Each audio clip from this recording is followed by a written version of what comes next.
Tesla's got two motors and a bit of a mind of its own. Hacking cars. Is it really that easy? And the top 5 reasons you might want to buy a new one. It's time to check the tech.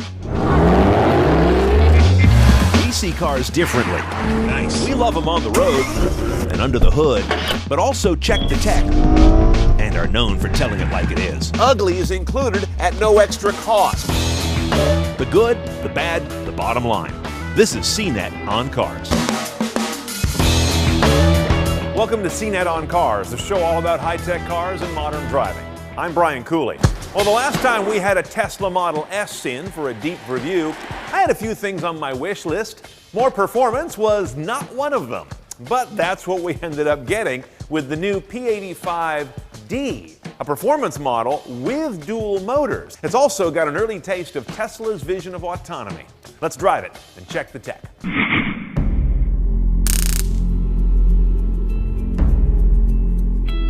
For all its advancements, the Tesla Model S was missing some pretty basic things.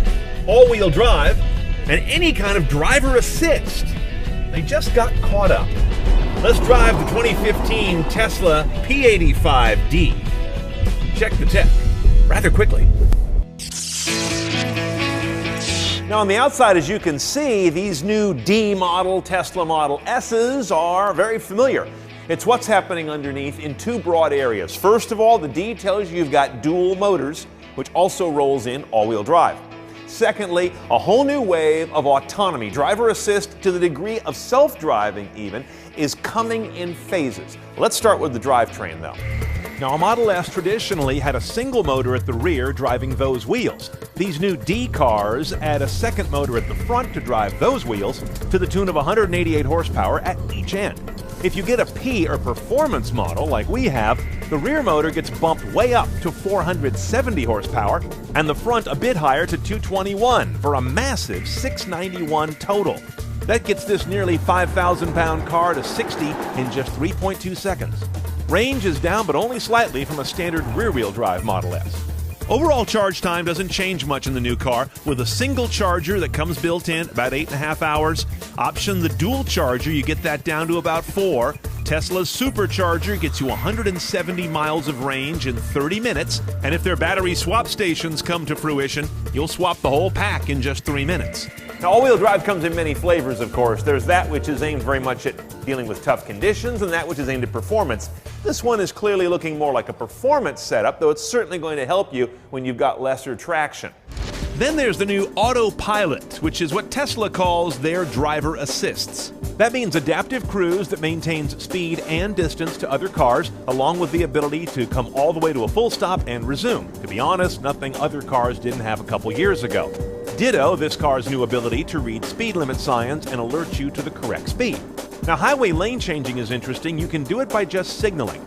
Our car currently just does the acceleration part for you, but automatic lane change steering is coming as well. Self-parking in a Tesla means the car not only parks in a spot that you pull alongside of, but eventually will bring itself out of that spot and to you, at least on private property. Now inside the Model S, nothing has changed on the P85D. Just to give you a quick refresher, these cars are laid out differently than yours. Here is the giant center LCD that can be used in 1 or 2 modes. You see Google Maps is one you'll commonly have up. Here's one that may be an eye-opener, a live web browser that even works while you drive. Over there in front of the driver is an all-LCD instrument panel with your main sort of speed and range gauge in front of you. On the left, you'll get navigation when you're under navigation. And then on the right, you've got about a handful of very quick shortcut menus that largely replace things that are buttons on other cars. And the media choices on these cars are similarly modern. You have AM, FM, HD radio, of course. Then, standard, they include streaming radio like Slacker and TuneIn through a built-in 3G radio. Interestingly, optional is satellite radio, only with a pricey audio upgrade. And of course, you've also got Bluetooth streaming and a couple of USB ports for mobile devices. Now, screens that show the new features of this car are under the controls menu. First of all, if you go to driving, here's one that's very telling. Acceleration can be sport or insane. That takes full advantage of both motors at full tilt. And under settings, you've got what Tesla calls their autopilot technology. And that adaptive cruise control, by the way, should be able to take us all the way down to 0 and then back up to full freeway speed as traffic conditions warrant. Okay, I'll be honest with you. If I'd done a top 5 improvements I wanted in the existing Model S, greater performance would have been number 6. Just wasn't on my list. These are all good performing cars. However, this is now one that has notable performance, as you saw in those 0 to 60 numbers. These P85s, by the way, if they're P models, they also have an improved sport suspension that is also highly variable in height. So combine all of that with the fact that you've got that big old belly full of battery keeping this thing planted and low centered, and it's just an amazingly grippy, stuck to the earth performance sedan. It always takes me a little time to get used to the fact that I have basically no drive controls in this car. You just have the pedal on the right, and that's it. No sport mode, no sport plus, no to get this and that dialed in. You just step on it harder. It's amazingly elegant, but we're so used to having gadgetry between us and that, it's a little jarring. And when you drop this thing into insane mode like I showed you, it is insane. How can a car that weighs nearly 5,000 pounds do what that thing just did? However, it's also a bit of a head fake. I would trade all of that insane mode nonsense and all the seconds they've shaved on its 0 to 60 time for a vastly shorter battery charge. Let's not lose the real fact on electric cars.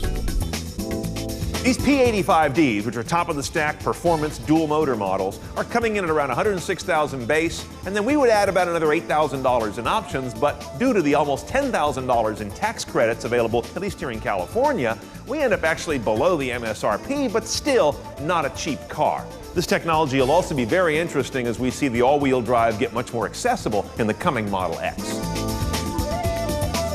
Find our full review of that 15 Model S P85D, top of the stack for Tesla, at cars.cnet.com. You've probably noticed the other guy's headlights a lot more in recent years. That's because technology has made them brighter and made them move. In a moment, we'll find out if they really are blinding you, or if you're just imagining that, when CNET on Cars continues.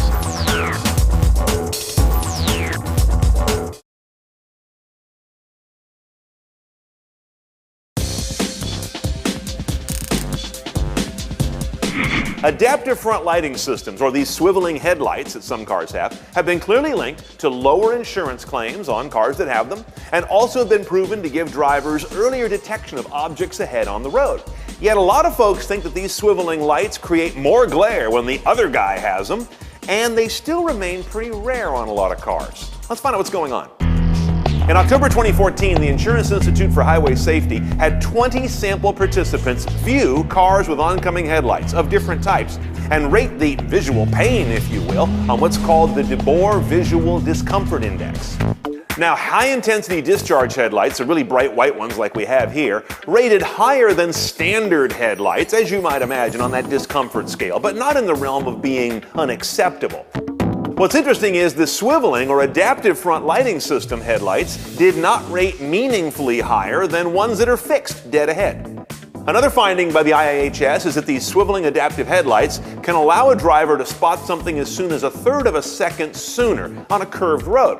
That can translate to, let's say, 15 feet sooner detection of a pedestrian, let's say, when you're driving at 30 miles an hour. BMW and Lexus were among the first brands I encountered with these adaptive front lighting systems almost 10 years ago, back in the 2004 model year. Now, 10 plus years later, they're still kind of rare. As of 2014, 14% of models of cars that were offered in the market had them standard, 22% had them optional, still in the minority of the market. So adaptive front lighting, despite its documented benefits and apparent livability, still remains in the luxury tech category, not the you must offer it safety tech category. Next time you buy a car, it pays to double check if it offers these headlights that give you a bit of an edge. Welcome back to CNET on Cars, coming to you from our home at the Mount Tam Motor Club, just north of the Golden Gate Bridge. Well, think about all the ways your car is connected these days. Yeah, start with that wireless key fob. That's one form. And now look at the apps in your dash. Maybe your car is connected through your phone, or it's got its own built-in data radio, 3G or 4G, and soon cars will be self-driving, and then they have to talk to the infrastructure, the internet, and to each other. What about the hacking potential? A number of you have written in and asked about the landscape, and here's a Car Tech 101 that has some thoughts on that.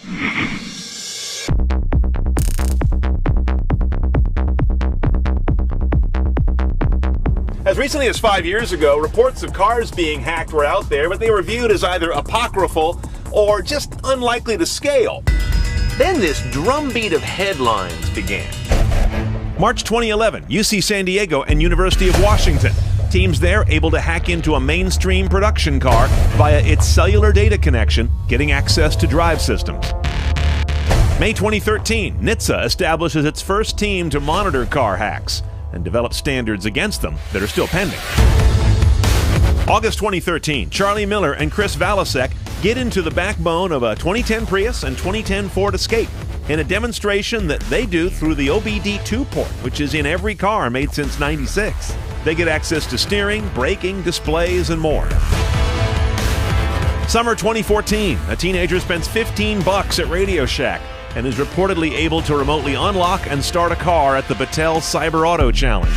Apparently not much of a challenge for him. August 2014. Prowl LinkedIn and you'll find job listings like this one from Ford that reads almost like one from a defense contract. And February of 2015, in Sausalito, California, a thief appears to walk by a locked car holding some kind of device that isn't the key. But it still unlocks it, and he steals a $15,000 racing bike from the back.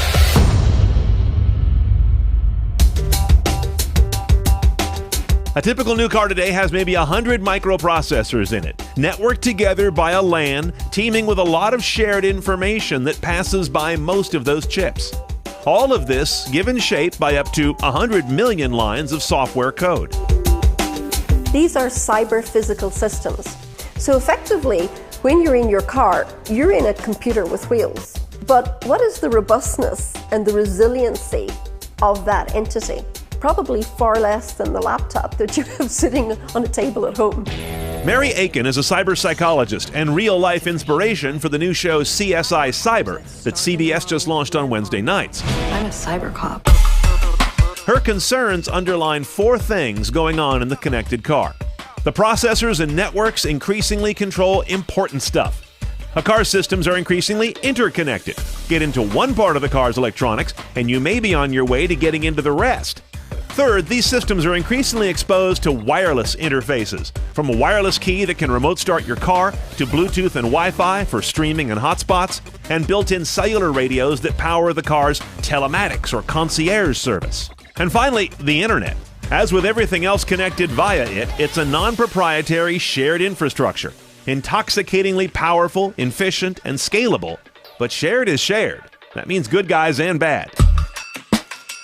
And unlike our personal computers, where just about no two are alike with different software settings, security software, configurations, and so many parameters, vehicles tend to be pretty homogeneous. Add to that waves of cars heading to showrooms this year with Apple CarPlay or Android Auto installed, potentially setting the table for yet another layer of common hack efficiency. Hack one, the fear goes, and hack them all. And with cars on U.S. roads currently at a historic high of 11.4 years old average, whatever vulnerabilities are going out there will likely remain there for a long time. In a moment, pouring your car a cocktail, which could also end up being one of my top 5 reasons to buy a new one, when CNET on Cars continues.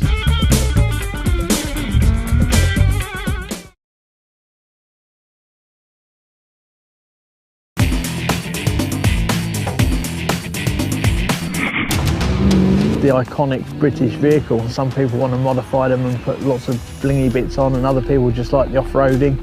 Some people never take them off-road, and they're so adaptable. Everything's bolt-on, and you can just so easily change them into what you want it to be. Find more from the X-Car team of CNET UK at cnet.com/xcar.